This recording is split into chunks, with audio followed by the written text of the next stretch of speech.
Well, it only took them 30 plus years, but we finally have a Beetlejuice sequel. Beetlejuice Beetlejuice is a brand new 2024 horror comedy directed by Tim Burton, starring Michael Keaton and Winona Ryder. And yeah, I was very excited for this one. The original Beetlejuice is a staple in my house. Every Halloween season, I watch it. And for years, I've been hoping for a possible sequel. And they finally announced it a couple years ago, I want to say. Michael Keaton finally agreed to do it, so yeah, I was highly anticipating this one. Let's go ahead and talk about it, starting off with the good. And there's quite a bit that works for me in this movie. First of all, Michael Keaton obviously is still absolutely fantastic as Beetlejuice. He really has not lost it. 36 years later, he's still got it.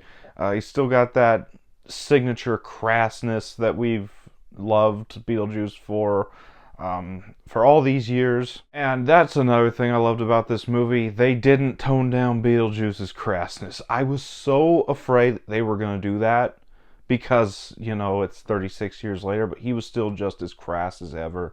And Michael Keaton really sold it. I'm really glad that he came back to this because for the past few years he's been doing a lot more Oscar caliber acting. So I'm glad that he took time out of his busy schedule to do this movie, and he really put his all into this role. So really great there. I feel like he fits this role even more now that he's older. His voice is a little more gravelly. I don't know. He just kind of fits it a little bit better than he did all those years ago, but still. Winona Ryder as well. She's really good here.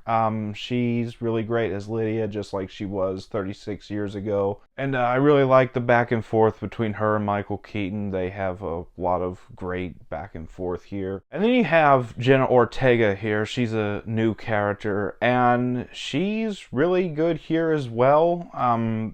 She's basically playing a Jenna Ortega character at this point.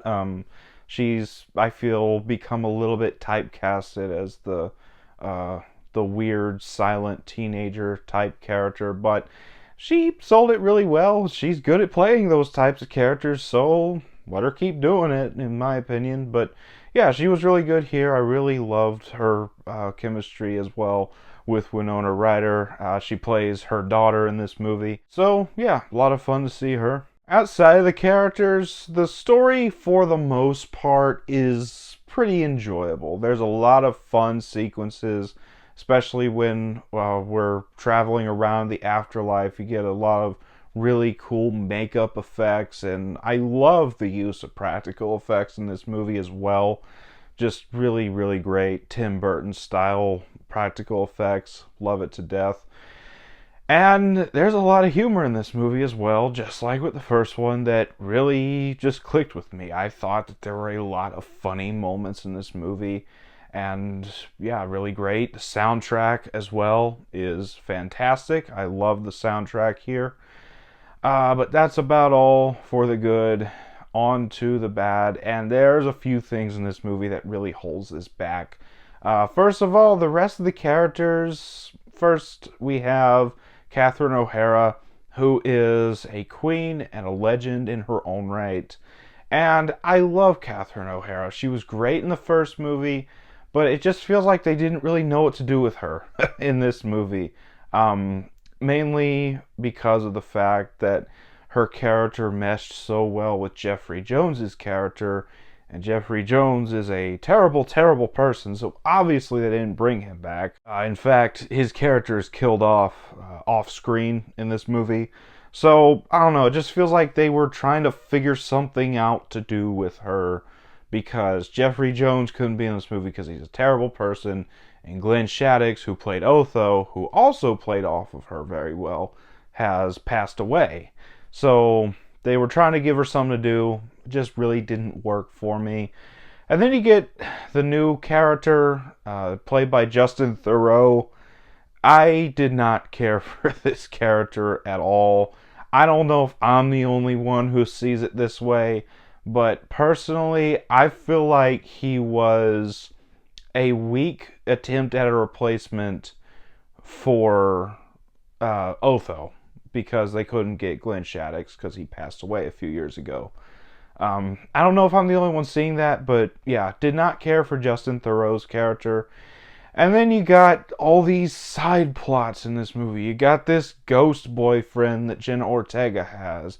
You got Monica Bellucci's character, who is Beetlejuice's ex-wife. And then you have Willem Dafoe's character, who's a former movie star turned afterlife detective. And they're all going on at the same time. And there's so much going on. Pick one or two. This is the same thing I said about... What movie was it? It was another movie earlier this year that has so many moving parts, so many subplots, where I'm saying pick one or two plots, stick to it. You got the A plot, you got the B plot. And there's just so many moving parts because they couldn't pick one or two. They kept moving around. And some of them just kind of drop off. Nothing happens. In fact, I feel like Monica Bellucci's character is only in this movie to give Danny DeVito a cameo and for Tim Burton to say, hey, look how hot my new girlfriend is. But regardless, I can't blame him. I'd do the same thing. If I were a filmmaker, I'd do the same thing with my wife. But regardless, yeah, I just did not care for how many moving parts were going on in this movie. And also the ending just kind of ends. They set up for a third movie. I feel like it was kind of a setup for a third movie, but Tim Burton has ruled out the possibility of a third movie, at least for now. So, yeah, I feel like the ending was a little bit of a, yeah, we might do a third movie, but don't get your hopes up. So, yeah, that's about all for the bad. On to the final thoughts. I did enjoy this movie. It's nowhere near as good as the first one, but I still think it's a good, fun time at the movies. I will buy it on Blu-ray. Beetlejuice Beetlejuice is a flawed but fun re-entry into the world of Beetlejuice. I'm going to buy it on Blu-ray. I did enjoy it, and I'm going to give it a 7 out of 10. That was my thoughts on Beetlejuice Beetlejuice. Have you seen this movie? Let me know down in the comments what you thought about it if you have seen it. And as always, if you enjoyed this video, don't forget to like, comment, subscribe, and I'll see you all next time.